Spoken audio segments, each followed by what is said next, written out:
বাংলাদেশের অন্তর্বর্তীকালীন সরকারের প্রধান উপদেষ্টা পদে দায়িত্ব গ্রহণের পর অধ্যাপক ডক্টর মোহাম্মদ ইউনূস একটি আলোচিত নাম। পূর্বে এই নোবেলজয়ী অর্থনীতিবিদকে নিয়ে বিভিন্ন সময় আলোচনা ও সমালোচনা থাকলেও বাংলাদেশ সরকারের অন্তর্বর্তীকালীন সরকারের উপদেষ্টা হওয়ার পর থেকে এই আলোচনা আরও জোরদার হয়। তো এই ভিডিওটি দেখলে ডক্টর মোহাম্মদ ইউনূসের জানা অজানা সবকিছুই জানতে পারবেন। তো চলুন শুরু করা যাক। শিক্ষা জীবনের শুরুতে ডক্টর মোহাম্মদ ইউনূস তার গ্রামের মহাজন ফকির স্কুল নামের একটি বিদ্যালয়ে অধ্যয়ন শুরু করেন। পরবর্তীতে 1944 সালে তার পরিবার চট্টগ্রাম শহরে চলে আসায় তিনি গ্রামের স্কুল থেকে লামাবাজার প্রাথমিক বিদ্যালয়ে ভর্তি হন।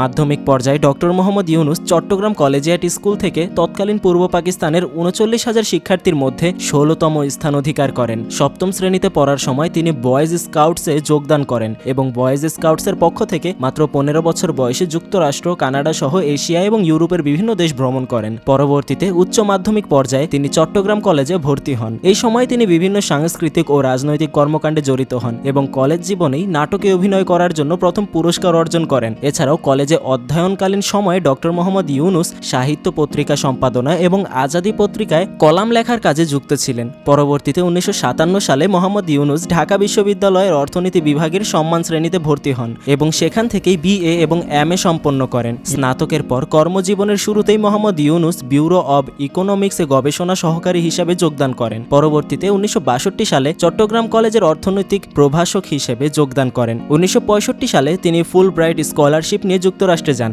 এবং পূর্ণবৃত্তি নিয়ে ভ্যান্ডারবিল্ট বিশ্ববিদ্যালয় যুক্তরাষ্ট্র থেকে 1969 সালে অর্থনীতিতে PhD ডিগ্রি লাভ করেন। পরবর্তীতে 1972 সালে দেশে ফিরে তিনি চট্টগ্রাম বিশ্ববিদ্যালয়ে অর্থনীতি বিভাগে সহযোগী অধ্যাপক হিসেবে যোগদান করেন এবং বিভাগীয় প্রধান হিসেবে দায়িত্ব পালন করেন। 1975 সালে তিনি অধ্যাপক পদে উন্নীত হন এবং 1989 সাল পর্যন্ত এই পদে কর্মরত ছিলেন। 1976 সালে মোহাম্মদ ইউনূস গ্রামীণ ব্যাংক প্রতিষ্ঠা করেন। অর্থনৈতিকভাবে দরিদ্র বাংলাদেশি নাগরিকদের ব্যাংকিং সুবিধায় আনার জন্য এবং ঋণ প্রদানের জন্য এই ব্যাংকটির অবদান রয়েছে অনেক। দরিদ্র নাগরিকদের অর্থনৈতিক উন্নয়নের জন্য এই ব্যাংকিং মডেলটি বিশ্ব দরবারে অনেক প্রশংসা অর্জন করে এবং বিশ্বের অনেক উন্নত ও শিল্পোন্নত দেশসমূহ গ্রামীণের এই মডেল ব্যবহার করতে উদ্বুদ্ধ হয়। তবে গ্রামীণ ব্যাংকের অনেকগুলো বিষয় নিয়ে এখনও তর্কাতর্কি হয়, যেখানে এক একজনের এক এক মতামত। তবে আমরা সেদিকে যাব না, আমরা এর পরবর্তী বিষয় সম্পর্কে জানব। তার এই অবদানের জন্য মোহাম্মদ ইউনূস এবং তার প্রতিষ্ঠিত গ্রামীণ ব্যাংক যৌথভাবে 2006 সালে শান্তিতে নোবেল পুরস্কার অর্জন করেন। 2024 সালের 6 আগস্ট ডক্টর মোহাম্মদ ইউনূসকে বাংলাদেশের অন্তর্বর্তীকালীন সরকারের প্রধান উপদেষ্টা করা হয়েছে এবং পরবর্তীতে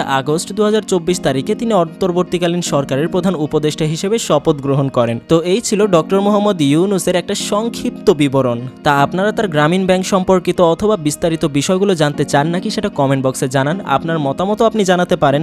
নতুন হলে ইউটিউবে সাবস্ক্রাইব এবং ফেসবুকে ফলো করে আমাদের জুম বাংলার সাথেই থাকুন। নিয়মিত বিভিন্ন আপডেট খবরাখবর পেতে জুম বাংলার অফিসিয়াল নিউজ পোর্টাল zoomBangla.com লিখে সার্চ করুন। অবশেষে ভিডিওটা আপনি এই পর্যন্ত দেখেছেন, সেজন্য আপনাকে অনেক ধন্যবাদ।